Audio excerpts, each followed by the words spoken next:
Jeff, you've been promoted a couple times. You find yourself making more and more decisions, but you're still making decisions that you used to make long ago. Does that sound like the right strategy? That sounds pretty great. But actually, we've seen over and over again that when people cling to decision-making authority, sometimes it ends in tears, or at least not in very good results. And that's the kind of thing we're going to talk about here in episode 2 of Happy Heuristics: shock-resistant leader routines and rules of thumb for a complex world. Yeah, so our podcast here on Happy Heuristics is all about the fact that the world is increasingly complex and moves fast, and we have to be efficient and effective in making decisions each and every day. And so we're trying to develop heuristics or share them or borrow them or learn them from others that help us navigate and operate in that world. Yeah, I think so many leaders today are struggling with all this complexity and wanting to apply their brain power, their smarts to all these complex decisions, but it's paralyzing. And the reality is that as awesome as we are as humans, we are biologically constrained. Our brain power is biologically constrained. We don't have we don't have the capacity to process all these decisions the way that we would like. So the only substitute really is for us to have reliable heuristics or rules of thumb. And so that's the goal of the podcast, is to offer some reliable, not perfect, but reliable heuristics, and to help make good decisions. And today we're actually going to be talking about how the possibility might be that your heuristic is actually to not make the decisions, but to put the decisions, put decision making somewhere else, is one of the things that you can do that's a reliable way to lead in uncertainty. Yeah, so we each have a heuristic related to where you make decisions in the organization as a decision-making rule. So mine is going to be pushing decisions closest to the point of activity. And we'll go through that one first, but what's yours going to be?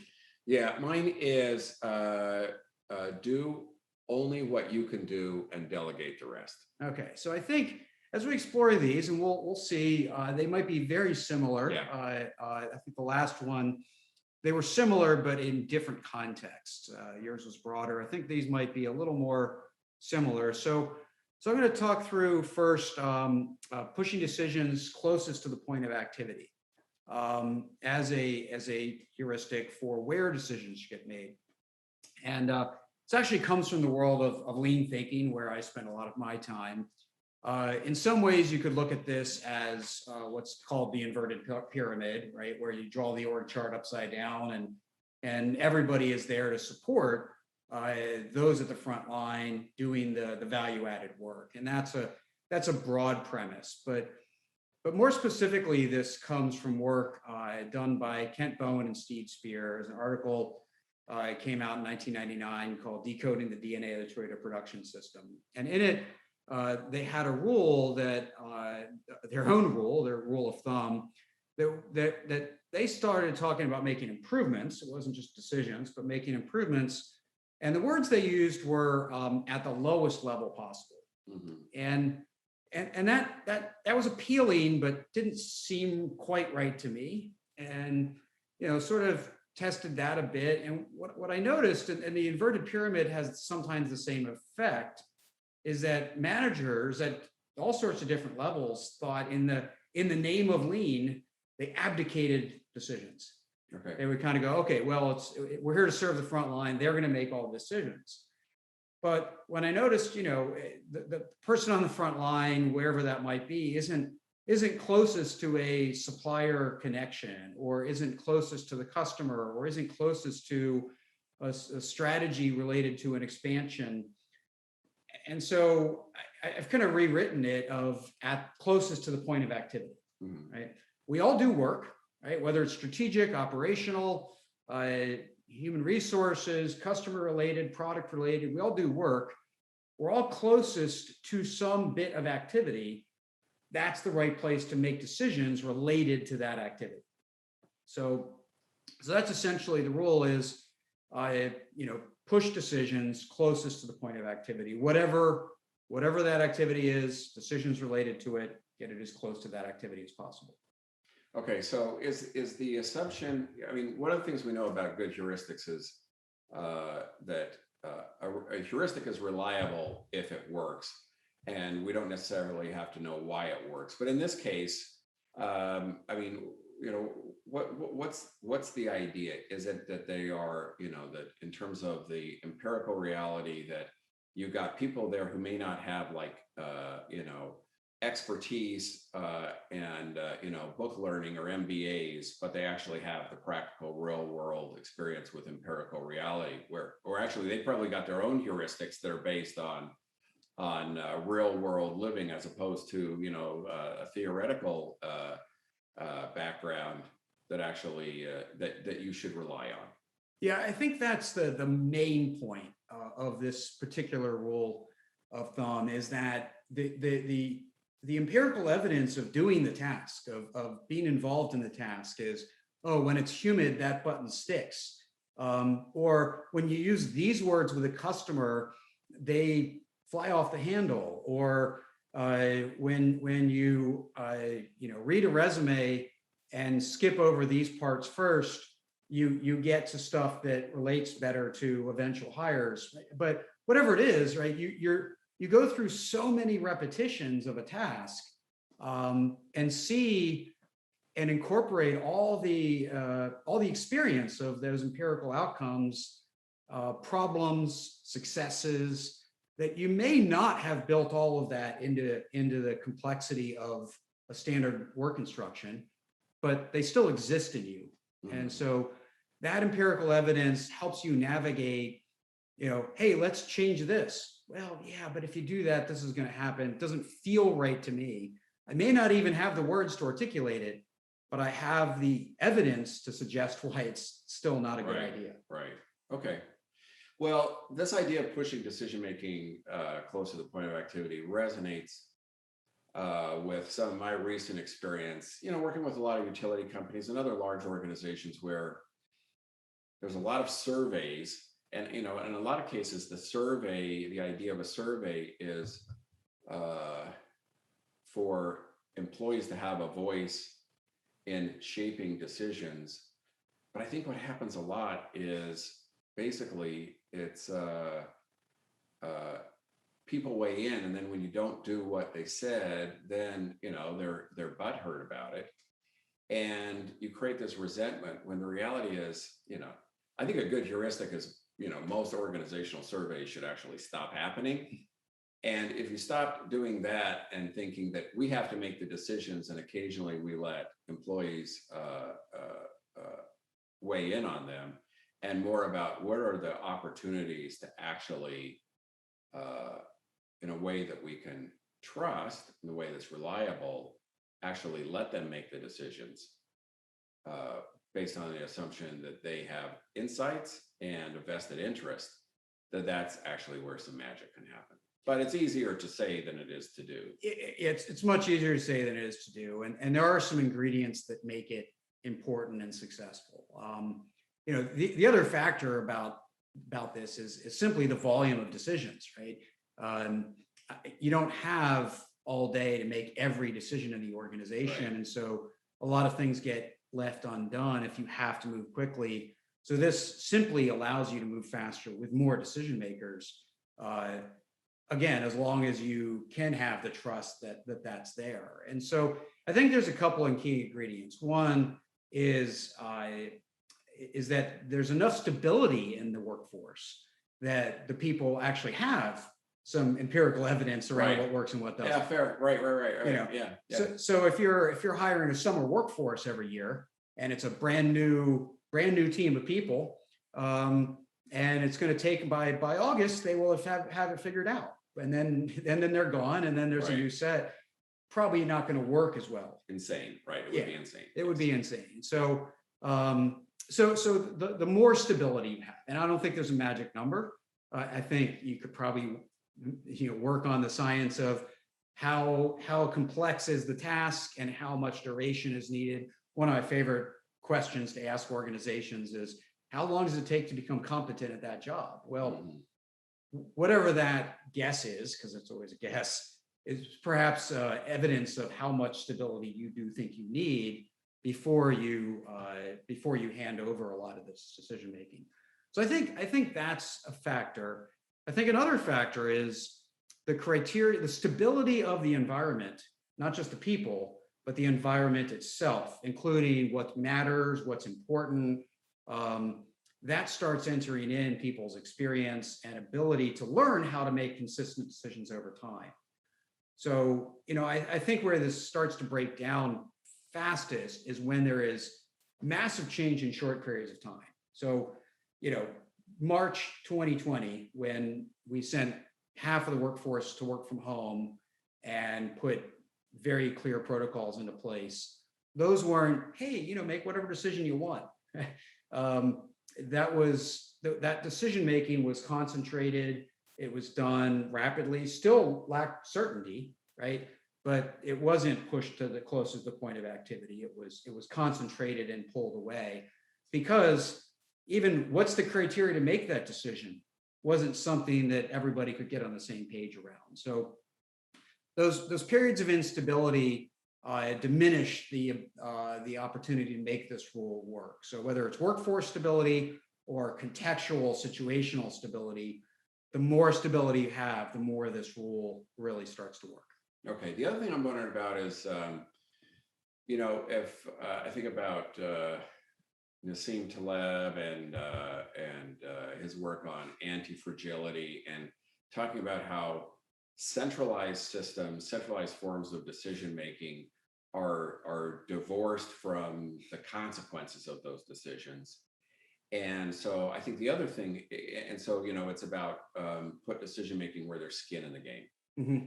So I think the other thing, I guess, as a consideration here, I would suggest, is also understanding where there's skin in the game, and especially, I guess, one more reason to push decision making closer to the point of activity is if you feel like those people have skin in the game for how those decisions play out, and recognizing the fragility in big, complex organizations of the bad stuff that can happen when you centralize decision making and have decision makers who get divorced from the practical implications of their decisions. Yeah, and so fundamentally, we talked a lot in episode 1 about learning, right? Yeah. And learning through experience, learning through experimentation, and the more a decision is removed from in time and space, right? So both where the outcome happens and when the outcome happens, the harder it is for learning to happen naturally.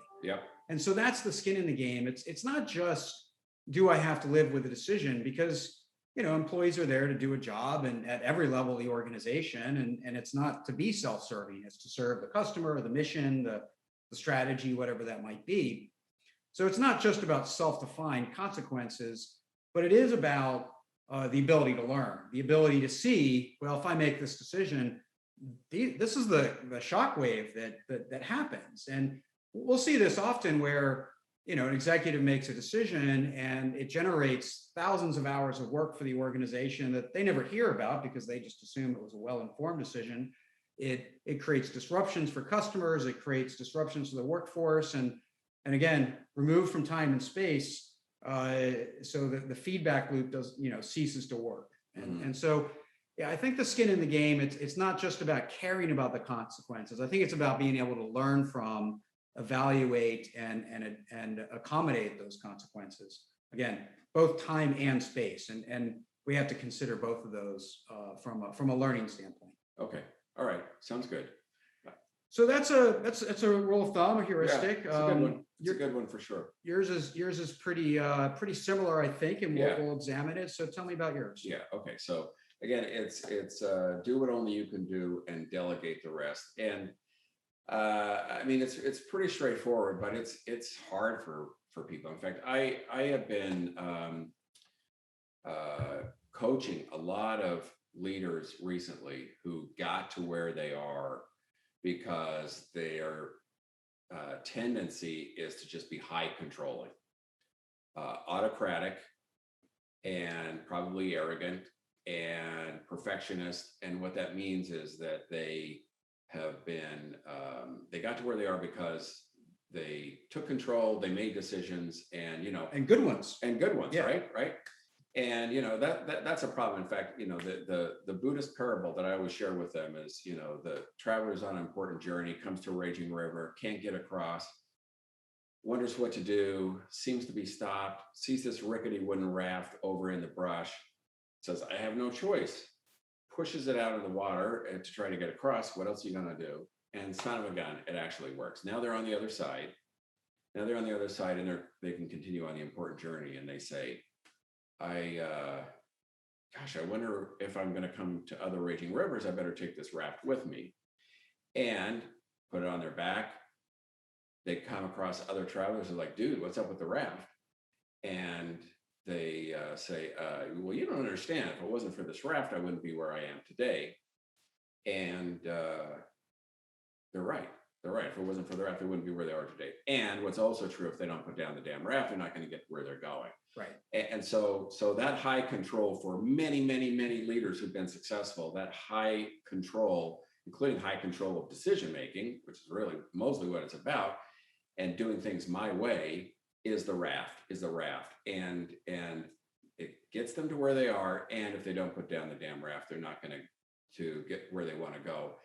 They can't do it all in complex organizations. And also, it doesn't, that's not the sort of thing that tends to attract or retain A players, right? So part of the reason this one is so challenging is because, a lot of leaders have to put down a raft in order to get, in order to actually play the heuristic, in order to use the heuristic of delegating everything that they absolutely do not have to do. Yeah, and on the raft, they're carrying all the other things that got them there too. And do they put down all of it, or do they put down some of it? And it's not just, I think it's organizationally, right? If they get promoted, what worked in the last job isn't going to work going forward. And I think there's certain points in your promotional path that is even more true, right? Your first managerial job from an individual contributor, huge leap. Moving from a division general manager to a CEO, huge leap, right? Being a manager of managers of managers, I think a huge leap. But also time, right? What worked in 1995 doesn't work in 2020. It doesn't work in 2030. And so there's multiple reasons why what worked in the past isn't going to work in the future. And the longer we hang on to it blindly, the less likely we are to continue our journey. Yeah. So the 100%, and the good news is there is a framework, and I think this is a subsidiary or add-on heuristic for how to do that. So I'll tell you what it is, but just a little backstory. From a Buddhist parable to military history. In the 80s, there was a Prussian general, and I wrote it down because I get these mixed up. Karl von Clausewitz. And what he talked about is there are things like weather, things like pandemics, imperfect information, or even good information that is imperfectly transmitted, all combined to create the fog of war. So, first of all, just as a quick pause, we talk about VUCA and volatility, uncertainty, complexity, ambiguity, like, boy, we are in the age of it now, and this is like a new phenomenon, right? But he was 150 years ago was writing about the fog of war. Yes. And so this is not a brand new phenomenon. But so how do you operate in the fog of war? Another Prussian general, his name is Helmuth von Moltke the Elder. That one I definitely have to reference because that's that is really valuable. He's the guy, I've heard this attributed to Eisenhower and variety of other people, but he was the guy who actually said, no battle plan ever survives first contact with the enemy. And so what do you do with that? It's about saying that you can't actually control everything. You actually have to give people a framework for what to do, whether that is, soldiers in the field of battle, in the midst of the fog of war, or whether that is in a very much non-military setting, in any organizational setting where you were in a VUCA environment. There is a more recent phenomenon that comes out of the U.S. Army called commander's intent. And I think this is really a great framework. And I've seen it be very successful for leaders who are high controlling and are figuring out how to actually operationalize that heuristic of do only what you can do and delegate the rest, because, you know, everything is about the judgment of, well, what is it that only I can do, right? And so this when you apply commander's intent, it expands the range of what fits into the rest versus what only you can do, right? So here's what commander's intent is, and you know this, but the idea is, from the U.S. military, it's about describing the end state of an operation. So it could be, you know, take the hill. This is what success looks like. It's about defining success, and then offering some guardrails or constraints. You know, in a military setting, it could be take the hill, stick within the constraints of the Geneva Convention, or not. I mean, but you know, there's choice, but provide the guardrails, and then let them figure out how to get there, right? Right. Delegate the how, right? And so in an organizational setting, the same principle applies, which is provide the end state, define success. Here's what success looks like. Provide some guardrails. You know, nobody can get hurt. You do have budget or you don't have budget. You can change headcount or you can't change headcount. You know, you cannot put the company material at risk. You know, there's no there's no obvious risk to of reputational harm, those kinds of things. But otherwise, I'm going to let you, the team, whoever, figure out how to get there. And what's really great is so it works. It works. But then the other thing is it's also really great when it actually provides a stretching opportunity, when it becomes a leadership development opportunity, so that it's not about torturing people, but it is about saying, it's not about throwing in the summer intern into something that a summer intern can't do and calling it commander's intent and thinking you're enlightened.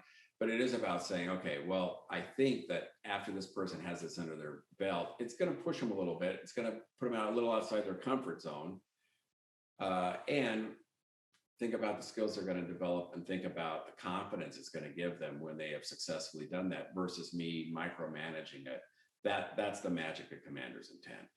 Yeah, and so when you hear this this rule of do only what you can do and delegate the rest, you know, if you just put it on a bumper sticker, you might think it's about efficiency, right? It's delegate and be efficient and don't put too much on your plate. It is really about strategic execution. Yeah, right. 100%. And the ability for an organization to be successful, right? Hence von Clausewitz, who many consider the father of strategy. It's you have commander's intent, strategic intent, right? Right. I look at the difference between strategic planning and strategic intent. It's like, well, strategic intent is in many ways much more useful, because your strategic plan is going to fall apart just like your battle plan. Absolutely. Right. Yes. And so you're arming people with the tools to make decisions when facing the enemy, the customer, the market, the dynamic, each other, whatever it might be, whatever they're going to face. And fog of war, VUCA, whatever. And all the uncertainty and complexity that comes with it. Yeah. So that's pretty interesting. So, you know, as I talked about mine, we talked about how in sort of concentrated inflection points where there's high rates of change, maybe my role is less useful. Does that apply here as well, or is this as useful as a role in rapid change versus broad change? Yeah, that's a good question, and I'd love to hear what you think. I guess where I was thinking about the limitations of that heuristic of doing what only you can do and delegating the rest is that sometimes sometimes in crisis, sometimes you don't have the luxury of delegating anything. I mean, you know, there are situations where survival is on the line, where you actually have to get in there and the situation calls for high control versus delegation. I think the tricky part of that, and the reason you got to think of it as the exception rather than the rule, is I think you and I both work with a lot of leaders who, whether they are willing to admit or not, are adrenaline junkies, and they care more about the heroics of firefighting versus fire prevention, if you will. They hate their broken processes, but they kind of love their broken processes because it creates opportunities for their heroism. So that's a long way around the block to say that while there are times and there are limits to the value of the heuristic, when leaders start looking for excuses to not use that heuristic, they will often find them and rationalize why they need to, going back to the original metaphor, why they need to continue to carry that raft around. Because if you are in an adrenaline junkie environment, if you're in a constant firefighting environment, then then you will always find reasons why you have to maintain control. And I think so my point around high rates of change, I think, is only one variable, but it does relate to exactly that, where you need that control because of the risk and the speed and the coordination, right. So even using the war analogies, since those came up, a blitzkrieg strategy required a lot more coordination over high rates of speed. I don't know a lot about how it was executed, but I imagine a lot more centralized control because of that condensed time. And I would look at the rules put in place March 2020, as everybody was trying to figure out how to be safe, work from home, safety protocols, prevent spread, et cetera. Those probably required much more concentration. Right now, I see people working on back to work strategies and their long-term employment plans and working plans. And I see them trying to make those decisions in the same way, right? Same process. We're going to just make all those decisions instead of set some guardrails, provide some commander's intent, say, here's what we're looking to do. Here's what matters in making those decisions. And then allowing for perhaps a little more variation and local contextuality for making those decisions. And that whether it's not recognizing the difference of the two situations, or it's the adrenaline of being able to make some pretty big decisions, or it's a combination of those, hard to say. So. Right. All right. So a couple good heuristics. I think those work in a broad range of situations, similar but perhaps a different context. And as we've said a couple of times around for folks, we're sharing these as offers. We've learned these from other people, but we hope that people make them their own. They combine them with their own experiences. Ultimately, you have to be the master of your own operating system, right? That's your own set of heuristics. So we hope that these make people smarter about designing and determining their own heuristics, and maybe they just plug and play some of the ones we're sharing. Yep. Cool. All right. So wrap up here.